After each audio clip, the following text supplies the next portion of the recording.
नमस्कार दोस्तों, हमारे वर्ल्ड फैक्ट्स चैनल में आप सभी का स्वागत है। दोस्तों, आप में से कई लोग बरमूडा ट्रायंगल के बारे में तो ज़रूर सुना होगा।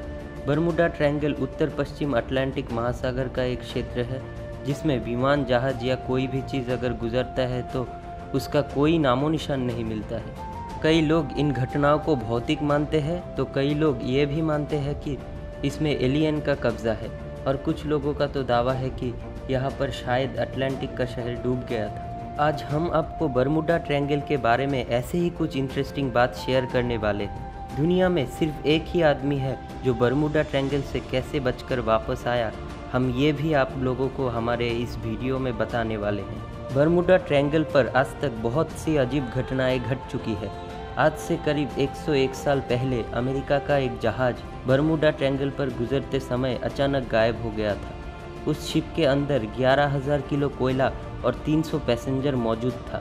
इतना विशाल जहाज जब बरमूडा ट्रायंगल के ऊपर से जा रहा था तो उस वक्त ये रहस्यमय तरीके से गायब हो गया था। ये जहाज गायब होने के बाद बहुत सी सर्च ऑपरेशन चलाया गया था, लेकिन इसके बावजूद जहाज का कोई नामो निशान नहीं मिला। 1918 में जब प्रथम विश्व युद्ध चल रहा था तब ये घटना होने के कारण इसके गायब होने के पीछे जर्मनी को दोषी ठहराया गया, लेकिन जर्मनी ने इस बात को साफ इनकार कर दिया।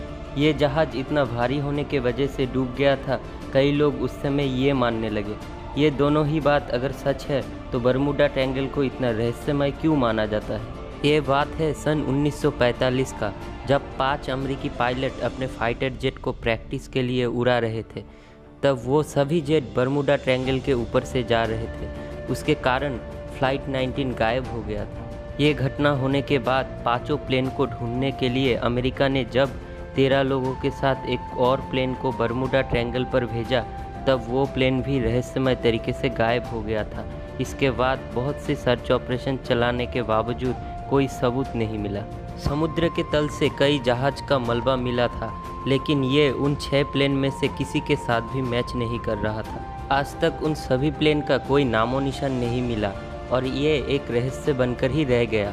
कई लोग तो बरमूडा ट्रायंगल को भूतिया मानने लगे थे। क्रिस्टोफर कोलंबस भी जब बरमूडा ट्रायंगल के सामने से जा रहे थे तब उन्होंने अपने कंपास में अलग ही हरकत होते हुए देखा था। ये घटना होने के कई वर्ष गुजर गया था, लेकिन ये तब सुर्खियों में आया जब 1964 में विंसेंट गेटिस ने एक आर्टिकल में बरमूडा ट्रायंगल के बारे में रिसर्च की।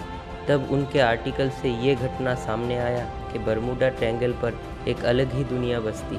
आज हम आपको एक ऐसे शख्स के बारे में बताएंगे जो एक ही ऐसा आदमी है जो बरमूडा ट्रायंगल में से जिंदा लौटकर आए थे। ब्रूस ग्रेनन नाम का ये शख्स बताते हैं कि जब सन 1970 में ये अपने प्लेन में अपने पिता और बिजनेस पार्टनर के साथ बहामास से मियामी बीच की तरफ जा रहे थे, तब उन्होंने अपने प्लेन को बरमूडा ट्रायंगल के ऊपर से भी उड़ाया था। वो बताते हैं कि जब वो बरमूडा ट्रायंगल से अपने प्लेन को उड़ा रहे थे तब एक बादल का विशाल झुंड उनके सामने आया और वो अपने प्लेन को कंट्रोल ही नहीं कर पाए और वो उस बादल में घुस गए थे। बादल के बीच में बहुत तेज़ बिजलियाँ गरज रही थी और उनको समझ नहीं आ रहा था कि वो प्लेन को किस दिशा में ले जाए। उनको लगा था कि वो किसी अलग ही दुनिया में आ गए थे। उन्होंने ये बताया कि काले बादल का एक गुफा में से उन्होंने अपने प्लेन को चलाया था। जब वो उन गुफा में से बाहर निकले तब उन्होंने नीला आसमान नहीं देखा था। वो अपने चारों तरफ धुआं ही धुआं दिख रहे थे। उनका प्लेन का रेडियो सिग्नल भी उस समय काम नहीं कर रहा था। उनका लक अच्छा होने के चलते एक रेडियो स्टेशन से उनका संपर्क बनने के बाद वो दिशा का पता पूछने लगे, लेकिन रेडियो स्टेशन से बताया गया कि सिग्नल आपके प्लेन को ही डिटेक्ट कर नहीं पा रहा है। कुछ समय बाद धुआं कम हो गया और रेडार पर उनका प्लेन दिखने लगा। प्लेन जब बरमूडा ट्रायंगल से बाहर आया तब वो हैरान थे, क्योंकि उनका प्लेन बहुत तेज़ी से बरमूडा ट्रायंगल से निकला था, जो उनके प्लेन के स्पीड से बहुत ज़्यादा था। असल में इन 3 मिनट बरमूडा ट्रायंगल पर गुजरते समय उनके प्लेन का स्पीड 3000 किलोमीटर प्रति घंटा था, जो एक्चुअल में नामुमकिन है। ये स्पीड दुनिया के सबसे तेज़ फाइटर जेट से भी ज़्यादा था। इतना सब कुछ होने के बावजूद वो हैरान थे कि उनके प्लेन का पेट्रोल सिर्फ आधा ही ख़त्म हुआ था। इसके बाद साइंटिस्ट कई रिसर्च करने लगे कि यह कैसे मुमकिन हुआ, और इनका बच पाना शायद बरमूडा ट्रायंगल के बारे में जानने के लिए साइंटिस्ट की काफ़ी मदद की। ये बहुत ज़्यादा आश्चर्यचकित कर देने वाला फैक्ट था।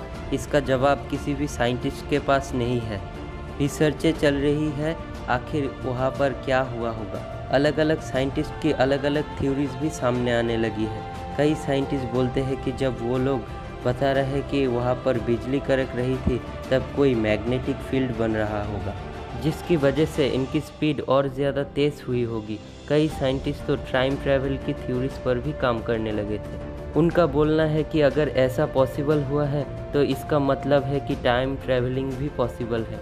जैसे कि आप देख सकते हैं पेपर पे 2 बिंदु है, यानी कि एक बिंदु वो जहाँ से आप जाना चाहते हैं और दूसरा बिंदु वो जहाँ पर आप पहुँचना चाहते हैं। अगर इसको दोनों को पकड़ के मिला दिया जाए तो आप सोचिए कि कितनी जल्दी आप वहाँ पर पहुँच सकते हैं। ऐसा ही कुछ घटा होगा इन लोगों के साथ भी, ऐसा इस साइंटिस्ट का मानना है। लाख कितने ही लोग अपने ओपिनियंस देते, लेकिन ठोस सबूत और ठोस कंसेप्ट किसी के पास भी नहीं है बरमूडा ट्रायंगल को लेकर। अभी इसके ऊपर साइंटिस्ट रिसर्च कर रहे हैं और ये पता लगाने की कोशिश कर रहे हैं आखिर उन लोगों के साथ क्या हुआ होगा और आखिर ये बच कैसे गए। ये भी एक सबसे बड़ा रहस्य बना हुआ है। वीडियो अच्छा लगे तो वीडियो को लाइक करना, चैनल को सब्सक्राइब करके बेल आइकन को प्रेस करना मत भूलिएगा। और आप हमको सोशल मीडिया पर भी फॉलो कर सकते हैं, लिंक डिस्क्रिप्शन में दिया हुआ है।